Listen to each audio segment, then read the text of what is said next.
Hello, my name is Cronus Adair, and this is Azure Lane. The ships for the new Eagle Union Mirror Involution event were announced on a CN livestream, and in this video I'm going to showcase them so we can all be hyped for their release, as well as go over a bit of their history so we can get to know them.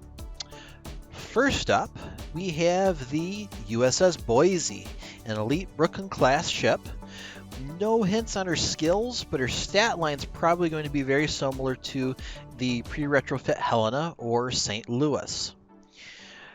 As far as her service history goes, she was at the Battle of Cape Esperance during the Guadalcanal campaign, where she was heavily damaged and sent back to the U.S. for 7 months of repairs.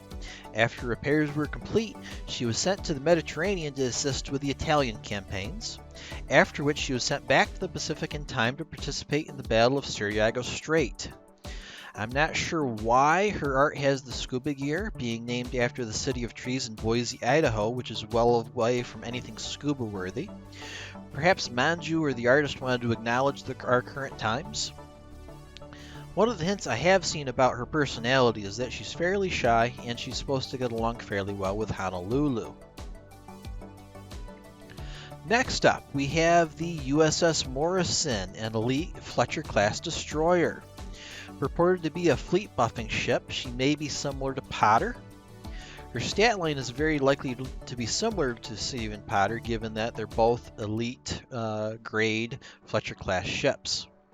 She joined the U.S. Pacific Fleet in April of 1944, where she mostly performed shore bombardment and anti-escort work.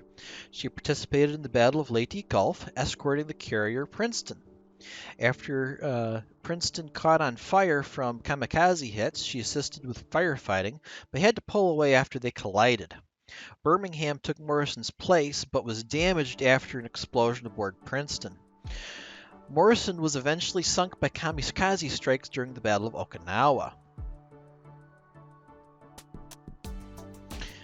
Next ship is the super rare Essex-class carrier USS Ticonderoga.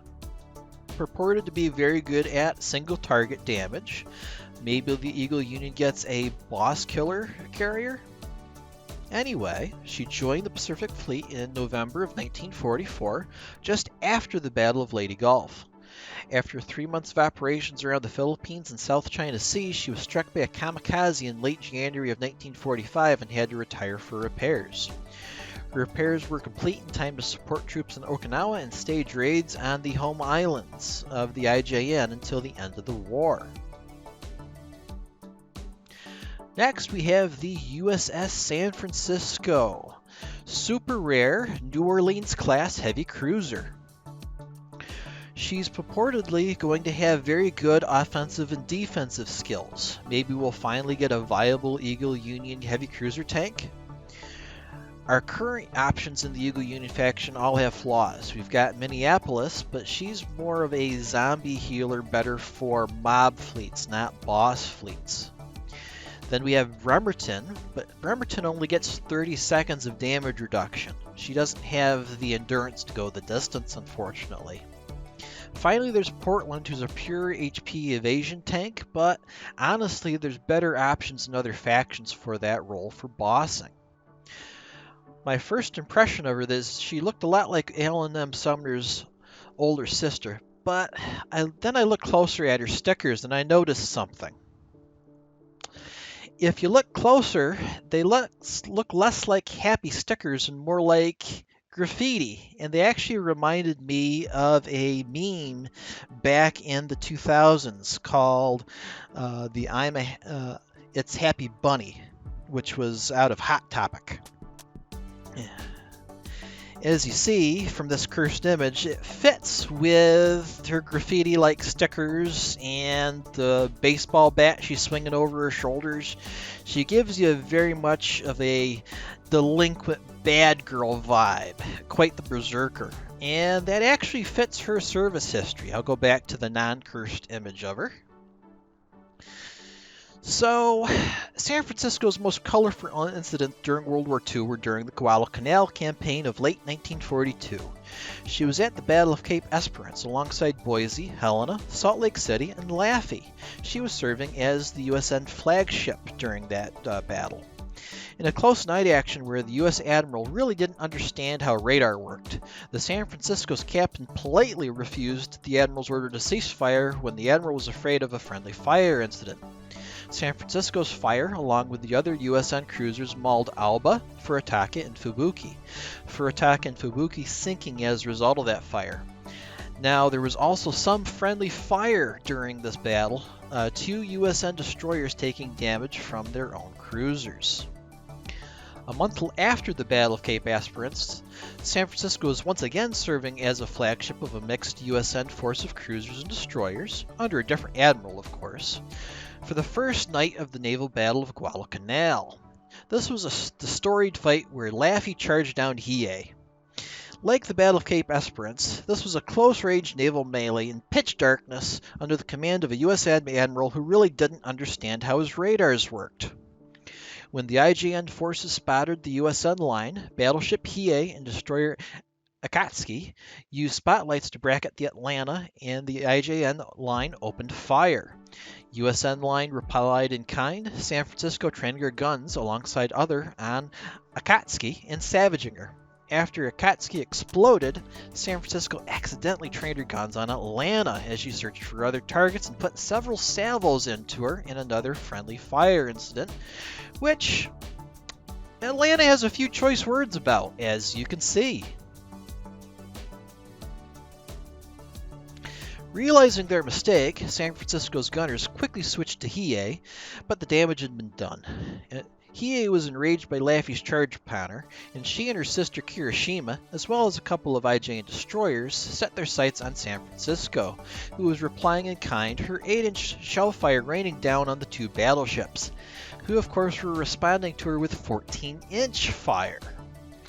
While San Francisco's main guns were blazing away at the 2 IJN battleships, she took 45 hits and suffered 22 fires, wrecking her superstructure and command positions.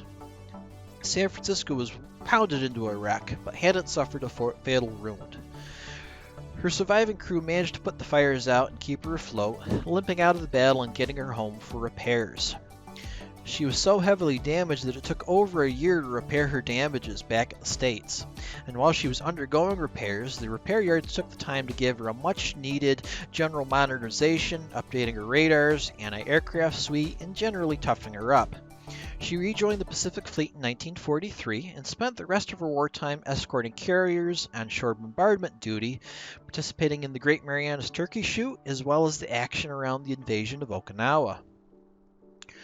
Her history at Guadalcanal would well justify a reckless, bad girl berserker personality, which her art style reflects, and I'm hoping it'll also reflect in her offensive and defensive skills. I'd be delighted if she turns out to be similar to Pola, given her service history as a flagship, but I'd be happy to have her as a tanky Eagle Union heavy cruiser. Stat line wise, I'd expect her to be a lot like her super rare sister Minneapolis, maybe slightly better due to her modernization. One thing to note is she can also take advantage of her sister Astoria's New Orleans class buff. Overall, to me, my hype for San Francisco is just under that for New Jersey. Moving on, we have a submarine, USS Archerfish, a Balao class submarine, super rare. She'll apparently get a buff when she's deployed with other Eagle Union submarines. Do we finally get a friend to use with Albacore and Kavala? She joined the Pacific Fleet in late 1943, and her big claim to fame was the sinking of the IJN Shinano. Oof, rip flute lovers. Well then, I suppose she'll have things in common with Albacore and Kavala. Next up, the ship we've all been hyped for. USS New Jersey, Iowa-class battleship, ultra rare. Finally, another ultra-rare gotcha, an Eagle Union girl and an Iowa sister to boot. Reportedly, her main guns will have excellent accuracy, and she'll get a strong barrage. She'll also have a supporting buff. They made the description for that buff rather vague. Maybe she'll be the Eagle Union Fleet flagship we've always wanted. Her service history is long and storied. Suffice to say, she joined the Pacific Fleet in January of 1944 and was promptly chosen as Admiral Spruance's flagship, commanding the U.S. Navy's Fifth Fleet. New Jersey screened the USN carriers from air attack during the Great Marianas Turkey Shoot. In August of 1944, Admiral Halsey chose her as his flagship for the USN's Third Fleet, and he led that fleet from the New Jersey for the Battle of Leyte Gulf. The rest of the war had her bouncing from carrier escort to shore bombardment duty to raids of the IJN home islands. Given how often she served as the flagship of a major USN fleet during World War II, I think that would justify an Eagle Union flagship buff skill, but we'll have to see when she's released Thursday.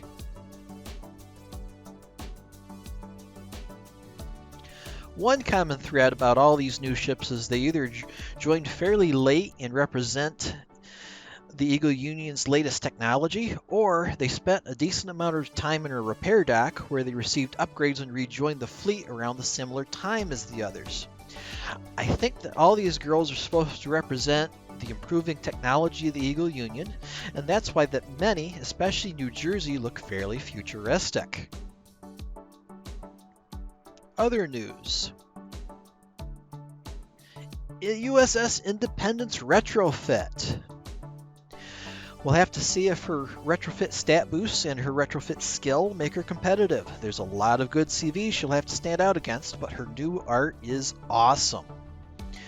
Final new ship, Enterprise Chan. You know, there's an old Azur Lane picture I remember of a young Enterprise, a bit aloof, standing next to a young Yorktown and a young Hornet, posing for a picture after training. That one always hits me in the feels.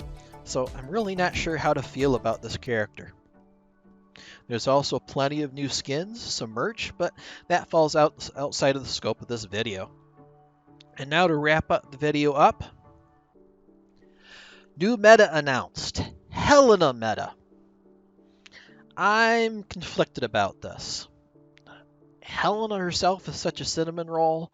To see her go meta is sad, but I'm also annoyed that after 6 months of medium armor meta bosses and tailoring my fleets for that, they throw that all that optimization out the window and have to set up my fleets for light armor fights. Break out your French girls and high explosive guns, and remember, APM and carrier airstrikes are the least effective tools to fight a light armor boss with, so make sure to retool your meta boss fleets.